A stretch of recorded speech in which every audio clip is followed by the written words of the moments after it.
Hi, everyone. This is Robert Craven with Launch Natural. I'm happy to be here today with a good friend Jeff Hilton from IMG, and he's going to talk to us a little bit about some of the major marketing trends that are going on in the industry and just in general.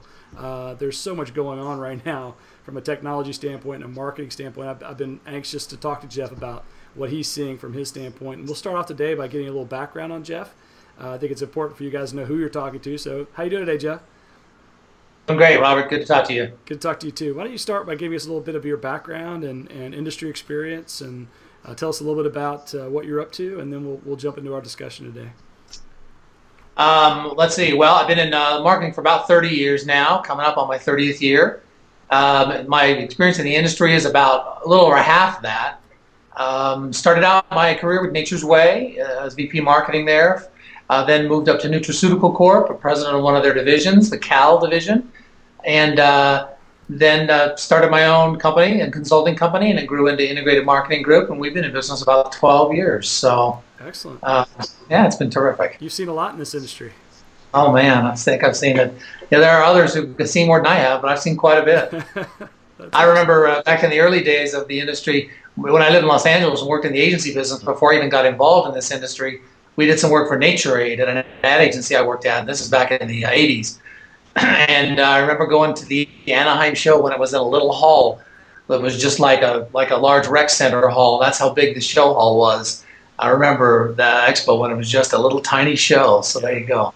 Yeah, I got in the industry in 2003, and we showed up with a 50 by 50. So it was like, I think that was one of the high years where things were really kind of starting to take off. Well, I want to talk to you about the industry, but also just marketing in general. I mean, we're going through some major changes, and as you know, most of the people that I communicate with or coach tend to be small to medium-sized companies.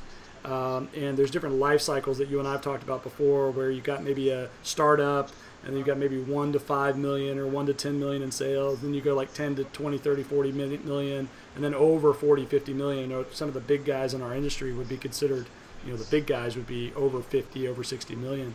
So, we talked a little bit about life stages, and in general, for all of those companies in those life stages, what do you think are some of the major trends that are impacting marketing efforts today that all of them need to be aware of? Well, I think that the landscape for consumer communication is just it's topsy-turvy right now. It's not settled at all. It's constantly changing. I mean, the big trends we see is, of course, a movement to online from traditional media. I mean, one of the trends we saw the last 5 or 6 years was a movement from paid media into public relations. That was the first trend I think we saw, with people looking for more credible outlets for a product message, that third-party credibility that the media can give. So the growth in PR is something we've seen last 5, 6 years, but what we're seeing now in the last few years, and I think we're going to be seeing a lot of in the next couple of years, is this migration over to online vehicles and social media and what I'll call the new media. And so it's really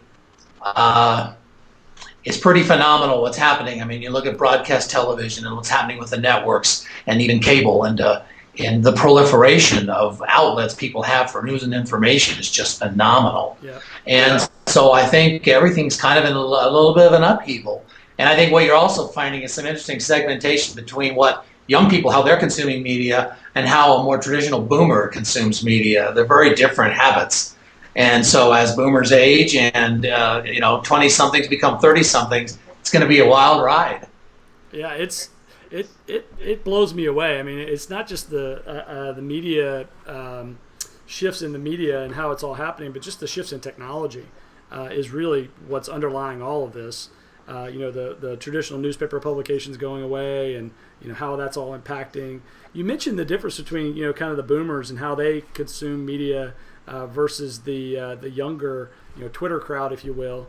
Can you speak a little bit more to that? If I've got a product in the natural industry and I'm targeting that younger demographic, or on the flip side, I've got a product and I'm targeting maybe the older demographic, what are some of the differences I might think about in terms of how I might position my marketing? Well, I mean, a lot of clients fall into the trap of thinking that just because they've got, just because media is changing, that young people are not looking at any of the traditional media. And I don't think that's necessarily true. I think it's an issue of moderation. What I think is that the balance of the two is shifting over time. And I think a smart marketer looks at their audience, and realizes that there's a diversity within that audience, if it's defined by age, demographics, psychographics, whatever it is. But I think the more important definition is the psychographics, how they're buying, who they are, what their mindset is, what their attitude is. Because, I mean, the 20-somethings are still consuming media. They're just consuming media that has to do with their areas of interest, not necessarily the general media, which is more what the boomers, myself, you, might be reading on a more regular basis. You know, one of the interesting trends we've noticed is with Twitter. You know, it's interesting, and we talked about this recently in the MBJ Summit, was that only 5% of Twitter users are teenagers or 20-somethings. 5%. I think it blew everybody away. And I saw an article the other day that talked about all the misconceptions about social media. So you do see some of the older consumers embracing Twitter. They're the main users. Fastest growing group on Facebook is women 50 plus. Wow. So figure that out. So I think we tend to want to put these things into compartments. What makes it a challenge is that they don't fall neatly into those compartments. Mm-hmm. You've got consumers in any target group you are interested in consuming media along a pretty full spectrum. So to me, the point is to have a convergence plan, convergence marketing, managing your online and your offline effectively. It's not that you're doing one in place of the other, you're just balancing those two, and that's the key. You mentioned convergence. What do you mean by that? I mean, that's a new term for me, the convergence plan or convergence marketing. Explain a little bit more for the audience. It's a term that's picking up a lot of steam that I've heard a lot about recently. I mean, I read a lot, obviously, and it's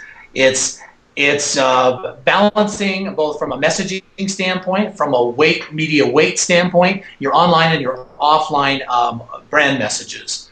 The point being that you've got consumer groups that are consuming both, some consumers who are consuming one or the other, online or offline. And I think where a lot of clients get confused is it's easy to have your online voice and your offline voice be different in terms of selling message, content, focus. And I think that, you know, convergence marketing really tries to bring together that messaging so that you're taking advantage of both media. I mean, the internet is interactive. So you're giving your same messaging, but you're making it more interactive for an internet-based audience. So it's that sort of thing that I think defines convergence for us.